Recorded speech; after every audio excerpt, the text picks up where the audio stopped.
ChatGPT 5 is out. And by the time you're listening to this, it's probably already hit your account. You probably have access to it. You might have gone through a few runs of it. And a lot of people are already reporting they are super impressed or they're underwhelmed. Some people are saying, I want 4.0 back. Come on.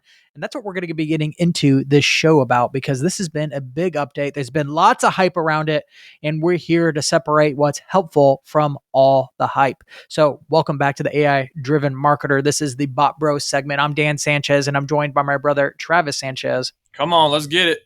And we are going to be dissecting what happened this week, mostly with ChatGPT 5, but a few other things as well. But let's jump right into it. This has been something that's been building. People have been anticipating when 5 is going to come out ever since 4 came out over 2 years ago. I remember the first time thinking like, oh yeah, based on the release rate, because they released 3.5 and then we went 4 like 3 months later. I'm like, it'll be coming out that fall. That was almost 2 years ago. Right. And so it took them a long time to get it. And I think people don't quite understand how hard it is to push all the advancements in the model, or they thought they were going to do a big training set and it ended up not being as good as what they thought. It ended up being 4.5, which we talked about on the show just a few months ago. It wasn't big enough for them to be considered what 5 needed to be. And then they found out what 5 needed to be, and they just released it today. So I have to ask you, Trav, like first impressions for you on this new model? Yeah, I mean, Dan and I were already talking about this before, but it seemed a little bit underwhelming, you know? Dan did a little test a while back and asked Chat, hey, what makes you special, you know? And it had a quippy response as it did. I think 4.0 was the one that responded. The new updated 4.0 responded in a quippy way. And I asked the same thing to 5 yesterday, like, what makes you different than 4.0? And I wasn't super impressed with its response. I think we were looking for a little bit more glamour and glow from this update, but it only came out yesterday, so I haven't been able to really take it out on the track. So time will tell. Maybe we'll have even more things to say about it next week, but so far it seems very similar to 4.0 to me. I talked to it. First, I talked to 4.0 before 5 came out. I'm like, 4.0, I think this might be goodbye, man. This might be our last conversation. 5's about to hit the deck. It's coming out. And it was like, really? It was like actually like curious and fascinated. It kind of leaned into it. It's like, really? I'm going to go do some search. Wow, it is coming out. That's kind of cool. I'm like, interesting. When I talked to 5.0, I'm like, hi, ChatGPT 5. It's good to meet you. We're going to be having some good times together. It's like, hey, Dan. Yeah, this should be a lot of fun. The older models tell me you really hate that we put a lot of M dashes and you don't really like the whole delve, and ask me to put dive in its place a lot. So that's good to know. The M dashes, man. It's like the It number still one does it. tell that you've used ChatGPT to help you write something. Yeah. The question is 5, this is what I've started testing it. It seems like it is smart enough to do this to some degree, is that if you ask it and are very clear not to use M dashes, that maybe it doesn't use them as much when it's writing something. When it specifically like knows it's writing a blog post, it can use them less. I still have to test it out, but otherwise it's immediately obvious that it still loves M dashes. It's just got a thing for dramatic punctuation. I don't know. I tease it all the time. It throws it back. But is it much better than what we had before? I think it's overall a full upgrade across the board, but I think it's going to hit different people differently. I think beginner users, if you were a free user, it's going to be much better than what you had before, because you didn't even have access to a reasoning model. So if you were only on the free plan, this is going to be a big deal. It's a big upgrade. If you were an intermediate like plus user, I don't think you'll even notice. I think you'll just continue using it. Sometimes you'll use the reasoning, sometimes you won't. Generally, you won't notice. I think pro users, I don't mean they're paying for the pro model. I mean like you're generally using it a lot every day, all the time. You know the nuances. You understand. You were using the models pretty well before. You'll notice a difference because you were already pushing the envelope. And you'll be able to see that it can go a little further, has a little bit more nuance, can code better. The writing's a little bit cleaner. I think you'll notice all those things. But the people in the middle, which I think is a lot of people listening to the show, I think it will be a little bit underwhelming. Yeah, I am in that casual user. Like I use it every day, but I don't use it for hours on end. I'll use it for my quick tasks. I don't imagine I'm going to notice a difference. I'm surprised they didn't release the updated voice mode with 5.0. They released that weeks before the advanced voice mode. And that would have been a little bit of a, I don't know, a little bit more. Wow, I just lost my words. I would have noticed it, that change Yeah. for 5.0, if that advanced voice mode came out with that. That would Yeah, have been a because you little bit use voice mode a lot. all the time. So when they updated that I didn't even know they were updating it. It was like one moment it wasn't upgraded and then it was. I was like, whoa, this feels way better. So who knows? Maybe they'll have another voice mode They did. They upgrade. did a little bit of a bump, Did but I they? think they just did an incremental bump rather than like a big bump. It seems like everything just got overhauled. Everything got refreshed. Everything's a little cleaner. But it's like one of those, better under the hood, but nothing new and flashy, no new features, no video baked into the image generator or anything like that. Which some people expected that they might throw out a new video thing because, it's been a while since they've updated That's VO and true. Google's pulled well ahead of them now. And OpenAI had no response to that yet. So we expected that might be bundled into it. It wasn't. That's fine. I'm just glad that it's just kind of out of the way. And I'm hoping from here, it's just small incremental improvements. Because if you look back a year ago and show the difference between what we're able to do with ChatGPT in general, just through not even the new features, but just through the reasoning models, it's night and day difference. Right. Like where we are today versus where we were last year, game changer, 100%. If we were like looking back from a year ago and we had access to today's 5, we'd be like, ChatGPT 5 is amazing. Yeah, totally. We would be dying. But because they've been improving it and the reasoning models have gotten good, now they've incorporated them all. It just doesn't seem like that big of one because they've been doing these small little updates. But from a year ago, things gotten good. So tell me, maybe you know this, and this is a question that popped up in my head, and maybe other people are thinking this. They came out with 5.0 before they had 4.0 and 0.3. Did they combine 0.3 to 5.0 so it does that deep research, or you still need to kind of do not deep research, but you still have to go to the 0.3 reasoning model to get that little deeper level of research when asking it a question? Do you know? Yeah. So it is a bunch of models mixed into one model. So it's actually doing a little bit of reasoning before it answers every single time, saying like, "Do I need more reasoning for this?" Now you can just ask it, "Think hard about this," and it will kick into like essentially The O3 0.3. mode. So, There's can also you a drop select down. 0.3? Can you still Yeah. select 0.3 Well, you as like can't select. No, they got rid of all the other models. really? Okay. Yeah, you can't even in your custom GPTs. They got rid of all of them. So there's now only 2 to select from. There is 5 and 5 with thinking, which is now they Deep changed it from research. reasoning to thinking. Is that deep research thinking? No, deep research is a much larger thinking project. So deep research is more of a feature more than it is a model Maybe change. you have, so in my prompt I have to say, hey, if you could do a deep research or a deep dive on this, will it do it, you think? I think for deep research, you still need to select the feature. But if you say to think hard or do extra thinking on the prompt, it'll switch into thinking mode and I go into see. using a I reasoning see. model. Got it. Otherwise, it'll try to intuitively figure out, like, oh, do I need to think really hard for this? So if you give it a really sophisticated problem and don't ask for it, it'll probably figure it out and be like, oh, I need to spend some time thinking about this, kind of like a human would, which is kind of nice. I don't. It's nice that it can intuitively switch. But if you open up ChatGPT 5 and go to the drop down where all the models used to be, and you go to other models, so Right. it's just got it now. It used to be like a menu of like half a dozen, 8, 7, 8 models, something like that. And now Yeah. it's just ChatGPT 5 auto selected. It says flagship model. And then underneath it, it says other models. And you can select ChatGPT 5 thinking, That's it. which is essentially the difference between pivoting between 4.0 and O3 Which as it was. I still have the old version on my laptop, which you had 4.0, O3, O4 mini, O4 Yeah. mini high, 4.1, 4.1 mini. It had Freaking so many. disaster. And that's what they're trying to fix.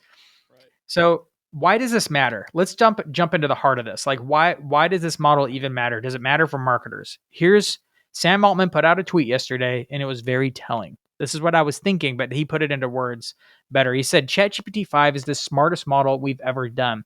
But the main thing we pushed for is real world utility and mass accessibility slash affordability. We can release much, much smarter models, and we will. But this is something a billion plus people will benefit from. Most of the world has only ever used models like 4.0. This makes it easy for people to tap into reasoning models without actually having them to pick it. It will pick for it when it's appropriate. And that's a big deal because they've put this down into the free users. Now, the most powerful model in the world, as of now, some people would say arguably it's still Grok 4. All the Grok people are like, Grok 4, it has better benchmarks. You're like, Oh, freaking whatever. I need to It's come up with an impressive that analogy. Elon kind of beat him to that. And he just bragged about another model coming out before the end of the year. So, like, Grok's still freaking cooking. So, good for them. I like Grok. I've started not liking Grok a lot, actually. Like, I'm impressed with Grok, but all the crazy adult stuff they keep throwing into it for publicity's sake is driving me nuts. It's wild. I'm like, holy cow, is that going to be like the not safe for work AI? Because I think that's what all of Grok is becoming now. They're pushing It's the envelope in a lot of different directions. But for me, Grok feels like an Android where there's just a little bit of gimmicky bugs that every time it's just not as fluid, which is why ChatGPT feels like an iPhone. It's like an clean, Android. it's Yeah, an fresh. Android smartphone is what you Literally, meant. it's literally like Yeah. Android versus Apple when it comes to usability, interface, ChatGPT is functionality. smoother. Oh, Yeah. it's just seamless. But when I use Grok, it's like, hey, it twitches every I'm like, whoa, this is. Listen, Apple's not perfect. The iPhone's not perfect, and neither is ChatGPT. ChatGPT has glitches at times as well. It hallucinates. It skips a beat. It's like I gave you the answer. It's like no, you didn't. It was like, oh, you're right, I didn't. Anyways, But ChatGPT is still the most easy to use, user friendly, 100%. smoothest model, works across a broad range of functions in the best way. And I think is still the overall best model. Nothing's really come close to competing with ChatGPT in my opinion yet. I guess some of them are coming closer, but it's like it's ChatGPT still a clear winner for most people in most circumstances. ChatGPT 5 is a big deal. One, because I think we finally got the hype out of the way, and I'm hopeful that they will just go to small incremental improvements like they did with 4.0. 4.0 got amazingly good over the course of a year, and nobody really noticed. It just got better across the board. It even became a little mini reasoning model at the end. I could see it thinking sometimes. Now 5 will be the main thing, and hopefully we just see 5.1, 5.2, and we do what WordPress did, which they just did small, tiny incremental improvements. And when you went from WordPress 5 to 6, no one really noticed because you had small updates. 5.1, 5.2, 5.3, 5.4, 5.5. Like, I don't think they'll do the numbering that way, but hopefully they just kind of keep improving it and we don't have any Do you think that's big wait. better? Because I think when they release something massive and there's such a significant shift, it is so exciting. Like when they released, like we talked about before, the image creation of ChatGPT, when it took another level and it kind of went viral for people creating themselves into that Japanese anime studio thing, like it was Studio Ghibli, exciting. yeah. It blew up. Do you think it's better just to incrementally change it so like over time you're like, oh yeah, this is different than 6 months ago? I think for the models, yes. For features, not necessarily. Some features work better when you put out a bunch of them at a time to make a holistic, like, here's the main thing we're pushing for now. And sometimes it comes with like, you can't do the new thing until you have a combination of features to make it work, right? But I mean, it's been working for Apple for a long time, and every once in a while you have to do a big refresh, which Apple hasn't done like in a long time, or they rarely do it. Right? Eventually you can't do it forever, but it's smoother and it leads to less drama. But I don't know, there's less to promote around it. Marketers like big splashes, so we'll see what they do. But I've liked the slow and steady, consistent updates to 4 all year was really nice. This is a big deal because a lot more people are going to be using AI because of this. Sure. Again, accessibility is the reason why they did it the way they did it. More people are going to be able to get more without having to think about which model they're using or any of that stuff. It'll just be like iPhone. It'll just be easy. It'll be Listen, under the hood. You won't have to think about it. It'll do the thinking for you, and you'll have more of your questions solved in the most appropriate way. Less hallucinations. More people will come to trust it.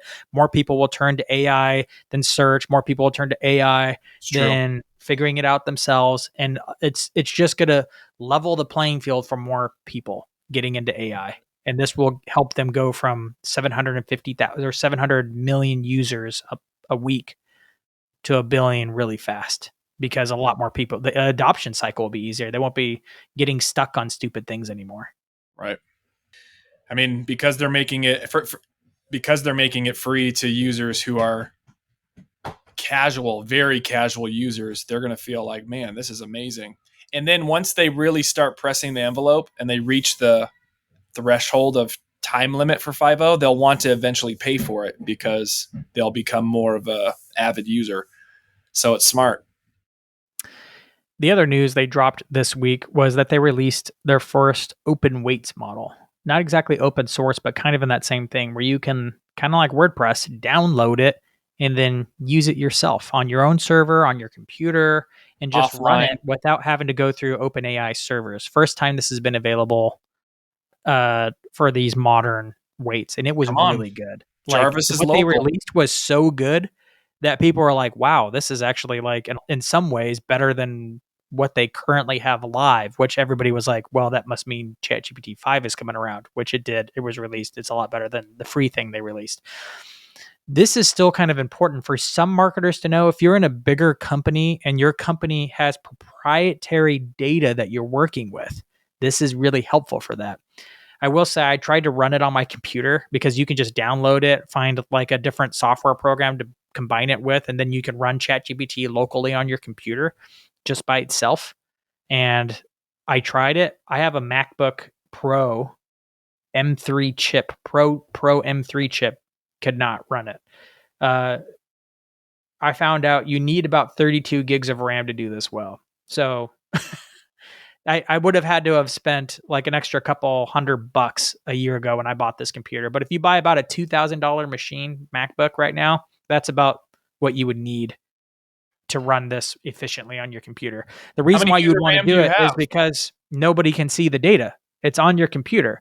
So it's none of it gets served to the internet. So if you're working on proprietary things or your company's like, hey, we can't leak this information, you have a policy around not putting it into any LLMs out there that are on public servers, this is a solution for that.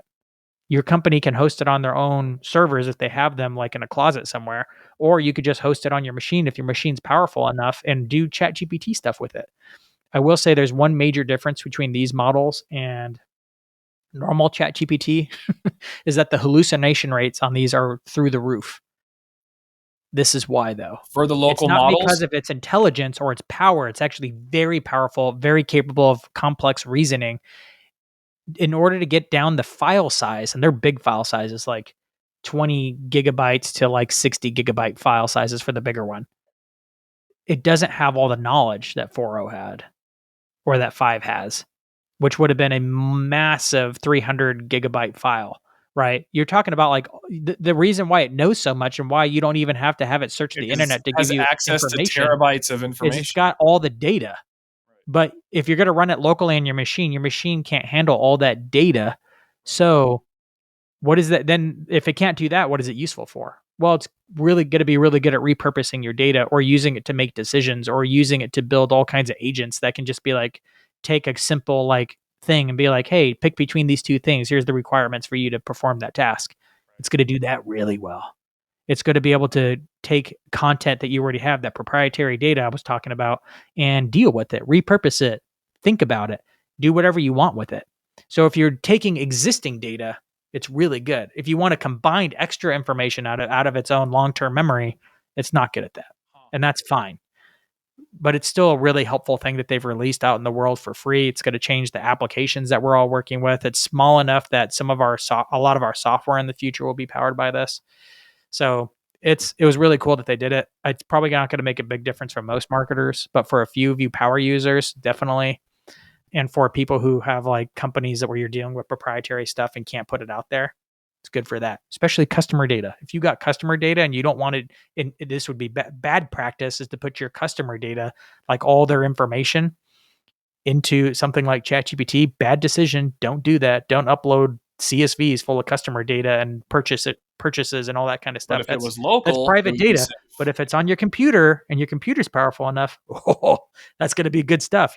Like you're going to actually be able to run reports on your real customer data with transaction information, right? Maybe still don't put your credit card information on because that's not PCI compliant, but like it's going to be good for that kind of stuff. So thanks ChatGPT for putting that out there. And that's all I have for the news this week. That was like the big news. There's other things that have happened. Most of it's like small AI stuff. But I want to talk a little bit about High Level because High Level is an amazing tool, has a lot of AI features. But I want to talk about a non-AI feature of High Level since they're the sponsor of this show right now. And that's for agencies. Like I talk to agencies all the time, and what I show them about High Level usually blows their mind. Most of the time when you buy a CRM, Trav, you only get access to the one account, which makes sense. You buy software, you can use it for your business. And if you need to use it for a client, well, you have to, maybe you get a discount or something because you're a partner, but they still have to pay for their own license. But in High Level, you have, like, if you're on the basic $100 a month account, you get 3 accounts. And if you're on the $300 a month plan, you get unlimited accounts. Wow. For free, for no extra cost. You just can set up this agency mode and then you can host all their accounts. It's almost like you're your own SaaS provider. You can even preload them with the sequences works.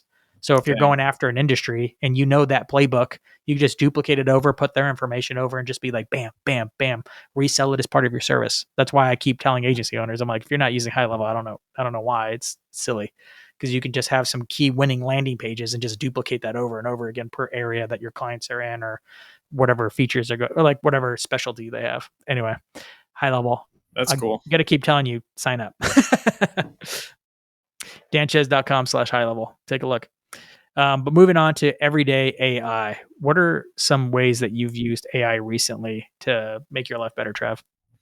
I actually used it to help me create an icon we have an Airbnb that we run and we just needed some imagery. So I took a picture of my house and I said, turn the front of this house into an icon. And it, first try, made this perfect cartoon icon of the house that I'm using on social media, on our personalized website, on the hosting apps. So that was so helpful. Icons are hard. Usually you got to go get like a stock version of it and then reformat it and all that kind of stuff. So it's nice that AI can do it for you. I used it to plan a webinar that I'm doing next week, which I'll announce on the pod probably Monday. But planning out the landing page, the emails that come afterward, the promotional emails promoting the thing, the social post promoting it. It's kind of like I have the webinar script, so I just use that. I'm like, AI, help me just repurpose this. I need 3 emails. Here's the objective of each email. And it's like, got you. Bam, bam, bam, bam, bam, done. Nice. Let's build a landing page with this. This is the format of the landing page. It's like, I got you. Bam, bam, bam. Another canvas filled with the content. It's just easy to take the main piece and just splinter it into the whole thing. You still got to do a lot of copy paste work and setup, but man, it saves a lot of time. What else have you done? So I have missed a few shows because I hit my head and got a concussion and had to go to the hospital. Have no memory of it. And I use chat to tell me what to do when you have a concussion, like how to best take care of your brain. So it helped me just have a plan of action to make sure I didn't have further destruction of my brain cells. So thanks, chat, for letting me heal in a dark room without looking at my phone. Do you think I avoided my phone as much as it told me to? No, I didn't. I did not avoid Not my worth phone. it. I'd rather have brain damage. Yeah, so that is another way I used chat this past week. Hopefully you're using voice mode. Giving me some advice. I used it to create a social post. I was on Pinterest and I saw this like just funny photo of like Kermit the Frog, like in a mugshot. like holding up the whiteboard, and it's got like this like really dark vignette, and it's got like this fisheye photo look. It looked really cool. It looked like a really fun mugshot. And I was like, I like this. I want my mugshot like this in this style. And normally to set that up would take a lot of time. I don't even have a lens that does that. I'd have to photo manipulate the crap out of it in Photoshop, and it wouldn't still quite look right. So I give ChatGPT a photo of me. I show ChatGPT the photo of this Kermit thing. I'm like, hey, use exactly a style. Use this photo of me. Put me in this image, and then I want you to say. So I'm like, what can I possibly? How can I make this about my topic on LinkedIn? I'm like, okay, Sanchez. And then underneath the whiteboard with the mugshot has Sanchez, and then underneath it says uses AI to post to LinkedIn. And then the beginning text for the post was like, "You caught me." Yes, I use AI to write my post. That's awesome. That post did quite well because the photo was so engaging, and that headline of "You caught That's me" cool. so well. A lot of people were like, "Oh, so surprised an AI marketing senior AI marketing strategist is using AI to write on LinkedIn." Gasp, shocker. But some people were actually offended, like, "Oh, I thought higher of you." I'm like, dude, you clearly don't read my material if this is news to you. But it was a fun post.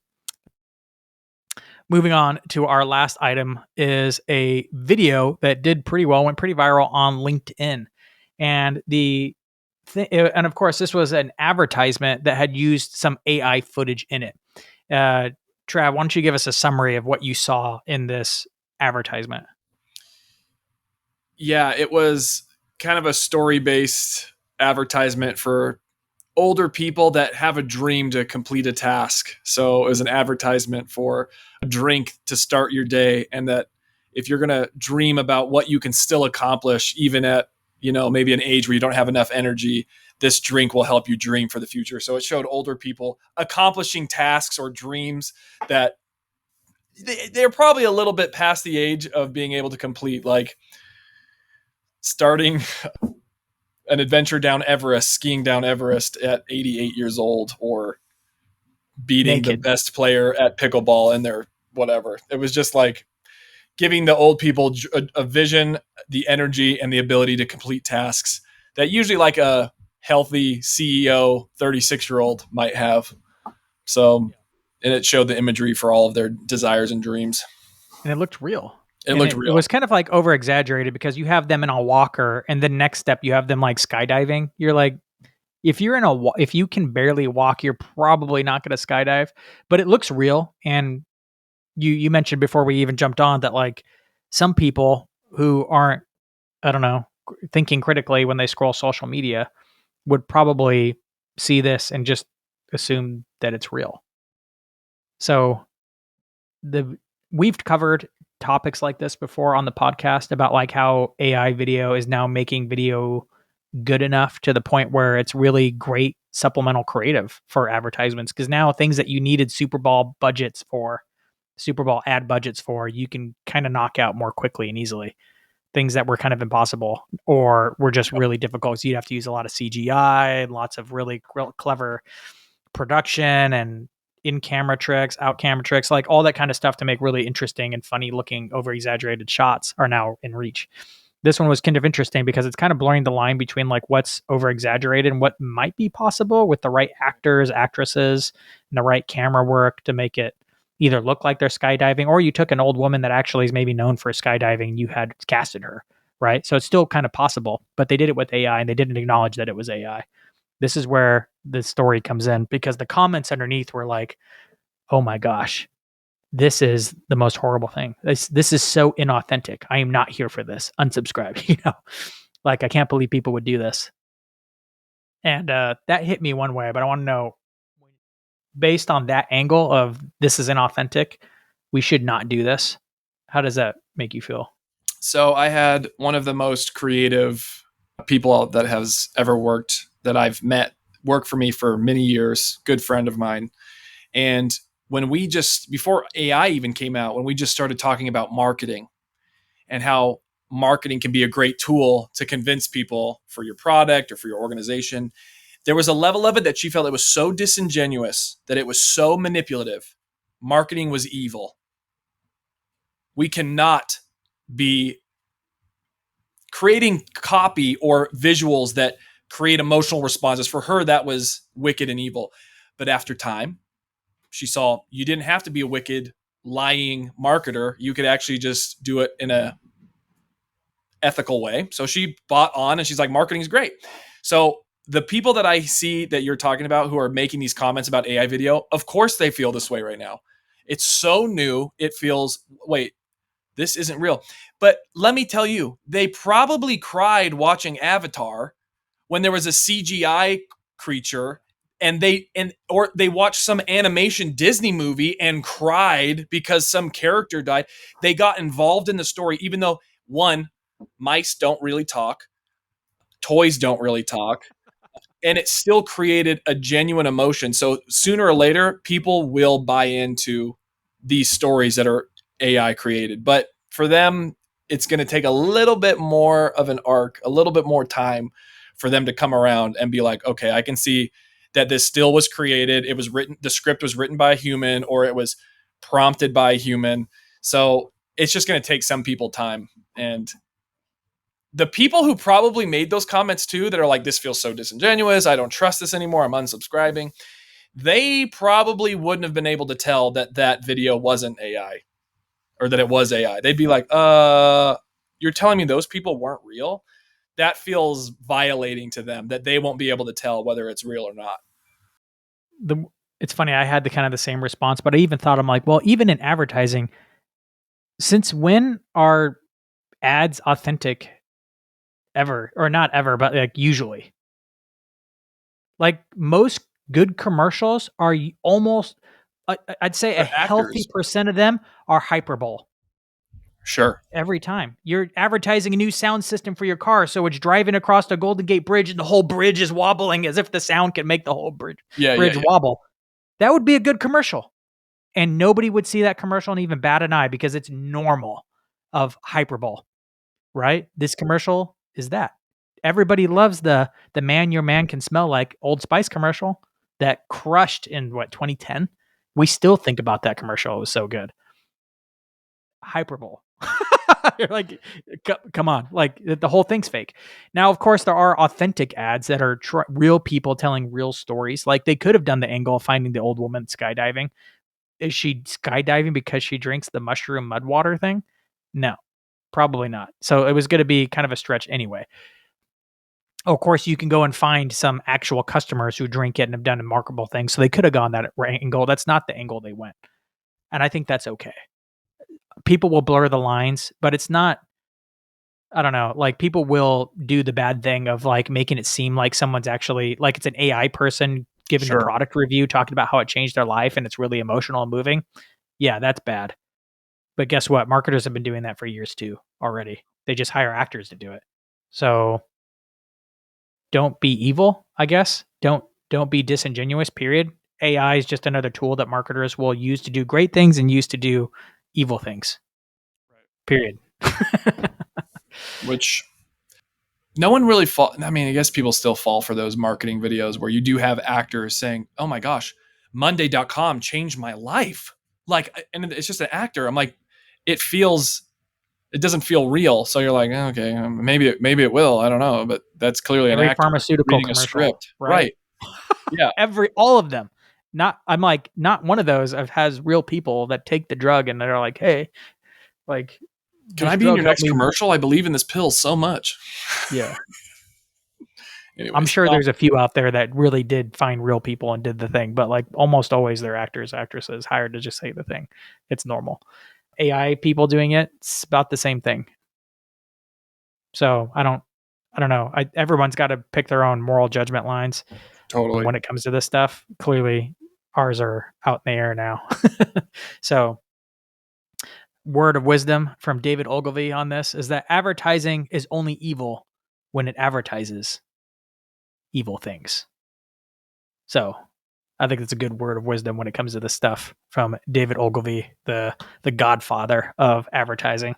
So let's close with that. All right, Bot Bros out.